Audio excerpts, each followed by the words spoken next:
When John Cleese went to war with the very network that made him famous, most people thought he'd lost his mind.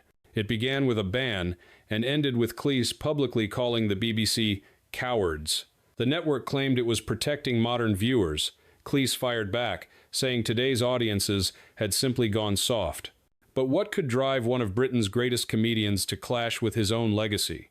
To find out, we need to go back to the beginning, before the bans, before the outrage, when Fawlty Towers was just a risky sitcom the BBC barely wanted to air. Hidden inside its sharp writing and chaotic humor was one moment and one character that would change everything. For years, fans believed they'd seen every slap, every shout, every breakdown Basil Fawlty ever had. With only 12 episodes ever made, the show became comedy perfection, every frame analyzed like a masterpiece. But in 2022, something unexpected surfaced: a lost scene from the episode.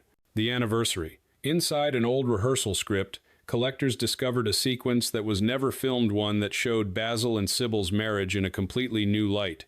In this missing scene, Sybil returns to the hotel after yet another disastrous night and, after a few drinks, actually forgives Basil. They share a rare, flirty moment before chaos erupts again, with Basil dangling from the window outside, trying to escape unnoticed. Why was it cut? Because it was too intimate. Fawlty Towers was about tension, not tenderness. Basil and Sybil's marriage was built on sarcasm and control, not affection.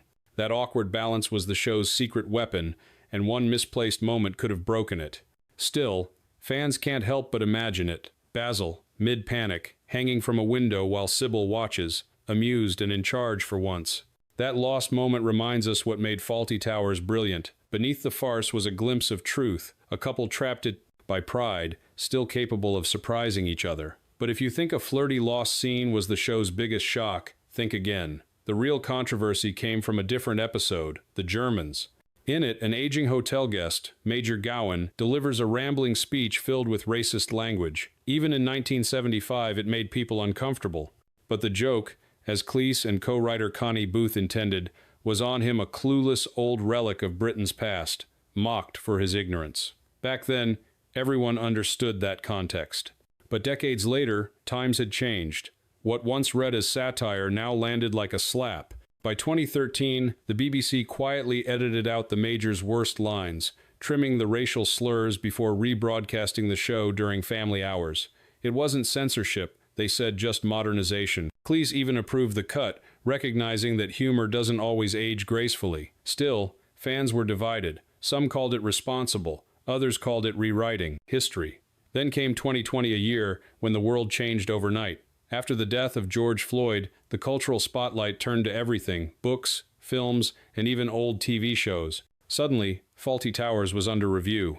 UK TV, a BBC-owned platform, pulled The Germans from streaming, citing racially offensive content. Within hours, the internet exploded. Some applauded the decision, others called it cancel culture gone mad. And then, John Cleese spoke. In classic Cleese fashion, he didn't hold back. He called the decision cowardly, gutless, and contemptible. He argued that the episode mocked racism, not promoted it, and that cutting the scene destroyed the entire point of the joke. His fiery defense made headlines worldwide.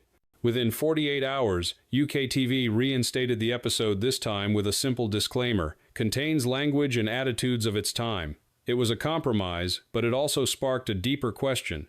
Should we erase uncomfortable history or confront it? Watching Fawlty Towers today feels different. The laughs are still there, Basil's panic, the absurd chaos, the perfect timing. But now, there's also awareness that even great comedy carries the scars of its era. That one episode has become more than a sitcom, it's a mirror. It shows how humor evolves, how what once mocked prejudice can later sound like it echoes it, and how intent can be lost without context. Cleese's anger wasn't just about censorship. It was about misunderstanding the idea that satire could be dangerous if people forgot how to read it. And maybe that's what keeps Fawlty Towers timeless. It doesn't just make us laugh, it makes us think. Nearly 50 years later, it's still forcing us to ask, should controversial scenes be hidden or shown with context to teach us where we've been? Let us know what you think in the comments below, and don't forget to like, share, and subscribe for more true stories from the golden age of television.